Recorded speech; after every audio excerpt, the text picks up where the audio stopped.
If your head movement sucks and you end up just headbutting punches instead of avoiding them, then listen up, because this video is for you. In this video, I'm going to strip back head movement to its first principles. We're going to talk about what head movement is and what head movement isn't. We're going to talk about the proper technique for head movement and how to change your stance or make some changes to your stance in order for you to get a better range of motion with your head movement.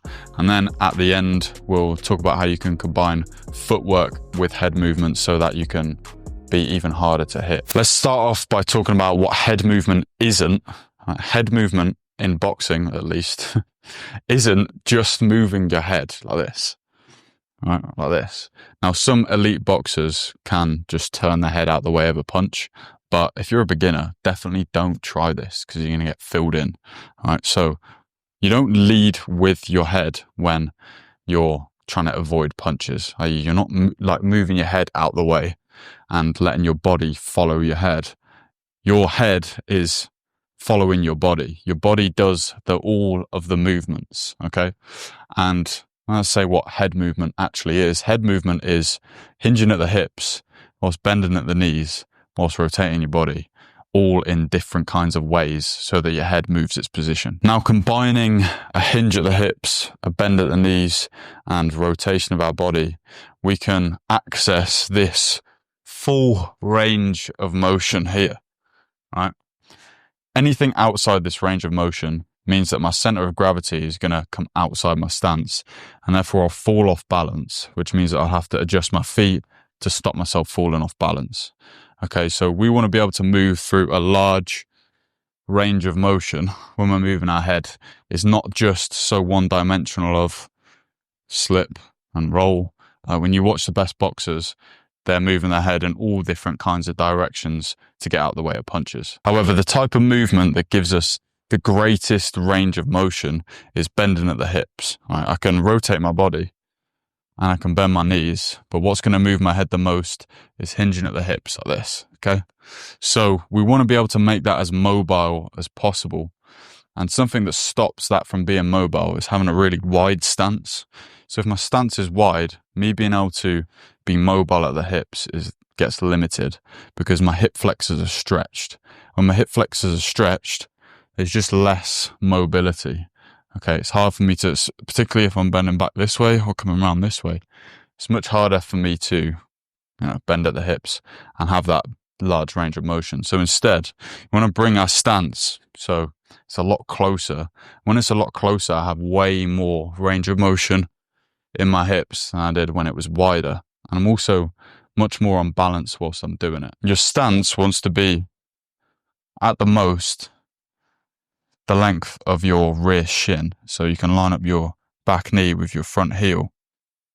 That's roughly the distance you want between your feet, but a little bit less actually just gives you the ability to move a little bit more. Same with the knees. If my stance is really wide, it's hard for me to bend down and get into shots.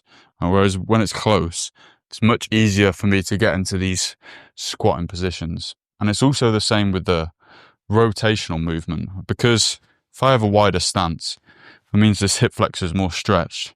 And it's really hard for me to rotate this way and this way because of this hip flexor. But if I bring my stance together, super easy to rotate my body. So not only is it easier to bend this way, easier to bend our knees, but it's also easy to rotate, right?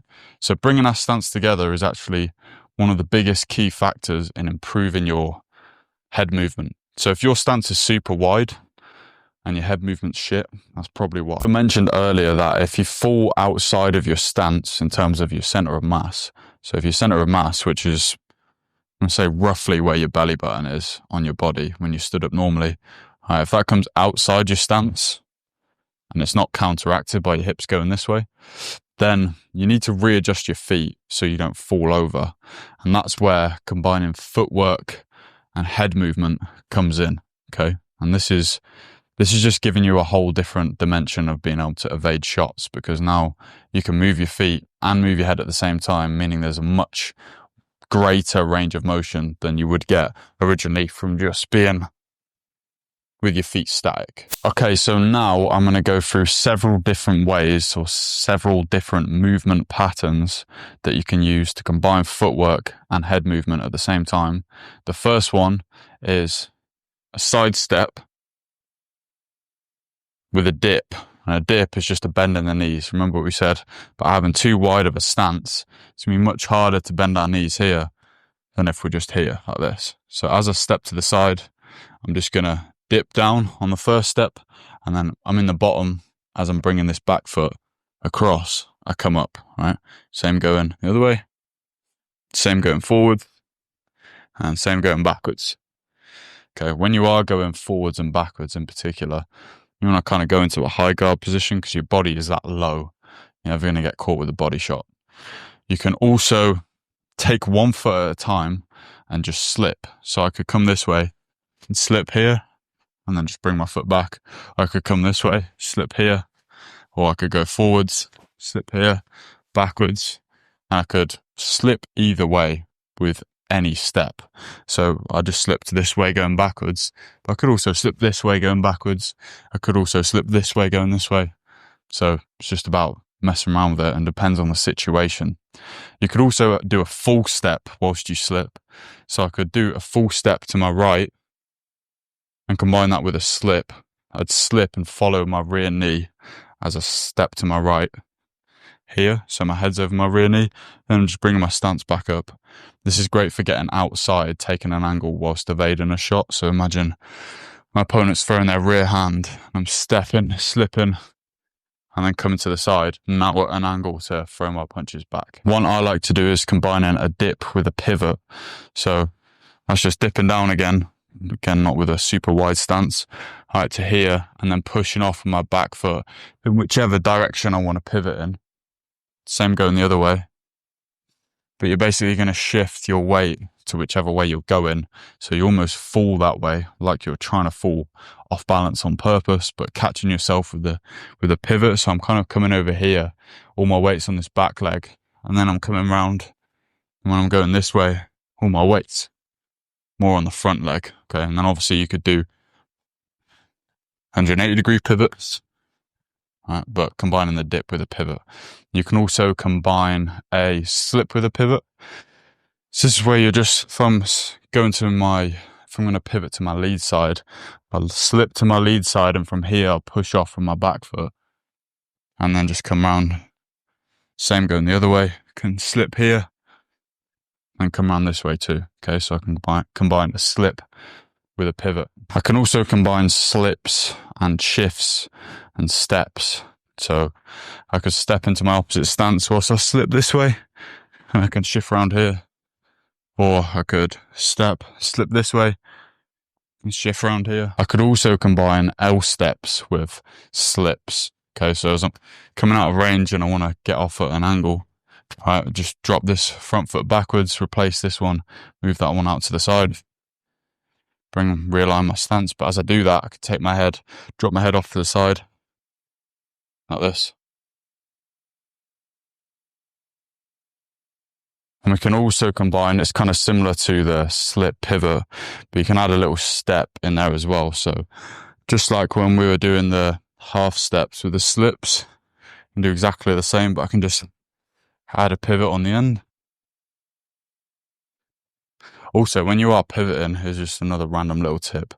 You want to look in the orientation of the stance that you're about to be in. So if I'm like stepping here, I want to look over my shoulder to where I'm about to be looking before my body catches up.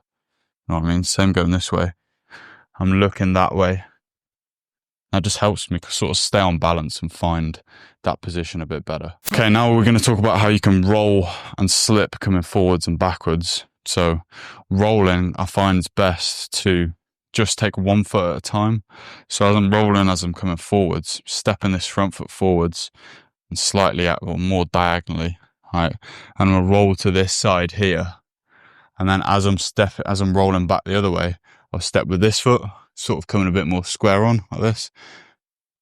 I'm basically stepping diagonal, and then diagonal this way, and then diagonal this way, and then diagonal this way. Okay, you can bring each foot sort of slide in behind. So if I step my lead foot, I'm going to basically just dip under, but I can roll, add a little bit of rotation here. As I bring this foot, sort of slides as I push off this leg and go back this way. Can then step with this foot. Exactly the same, going this way, just slide the foot. And I can move forwards whilst I'm rolling. You can do a similar thing slipping as well. So I can slip to the side that my foot is stepping. So when I step with my lead foot, I can slip this way, step my rear foot, and slip that way. And then I can just repeat that process. Same going backwards. There. So again, how you can start to combine footwork and head movement together. Now, obviously, this stuff is a little bit advanced, so you need to drill the fundamental stuff first. And I've made a video, 6 head movement drills that you should definitely go and do. So go watch that one now. Goodbye.